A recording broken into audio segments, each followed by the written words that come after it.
Rugby, rewards for the All Blacks who never gave up. No, I'm not a writer. Okay. Rugby, rewards for the All Blacks who never gave up. There's no more pertinent question to present an aspiring All Black than whether they are ready to get bitter or better. There are a few in the team named to play Argentina who have had to confront that very question and truly discover that if they say the latter, whether they have the capacity to prove it. There's no better example of that than Matt Todd.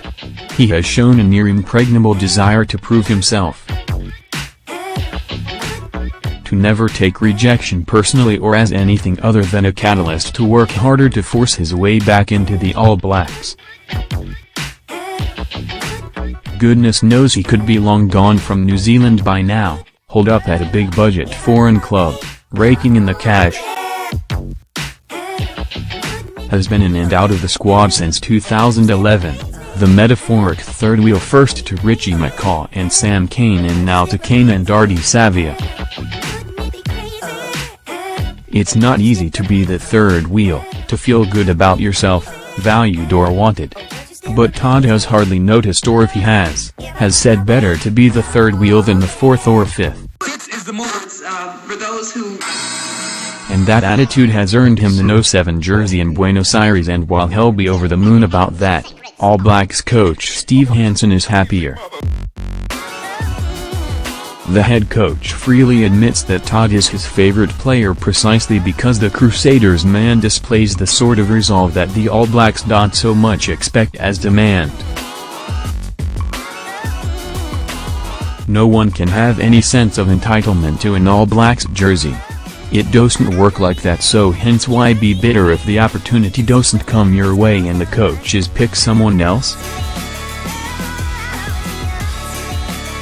He really gets it and has proven that while the difference between bitter and better may only present as one consonant, it really is a whole lot more than that. Todd won't have to explain that to Kane Hames. He too gets it. Hames is a graduate from the School of Hard Knocks, someone who has had to scrap for respect and recognition. Someone who has never had an easy run of it, and each and every minute he has spent as a professional has been earned and cherished. He couldn't win a Super Rugby contract for what must have seemed like an age. And when he did win his first, he wasn't able to renew it, despite the fact he was sitting on the All Blacks radar at the same time.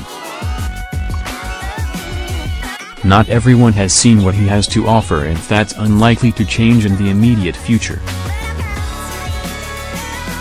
Hames faced a wall of doubters before he made his first start for the All Blacks against the Bucks in Albany and gathered a few more after.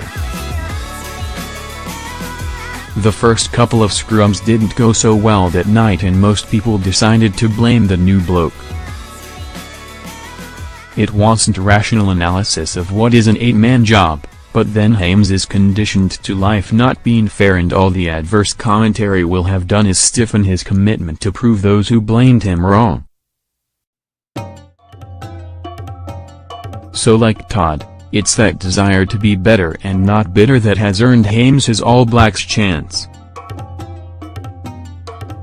It's that attitude which has convinced the All Blacks coaches that they have a man who will look to find ways to navigate his way through the test and respond positively to adversity by fighting to find ways to stay in the contest. That was maybe the bit the critics missed in Albany.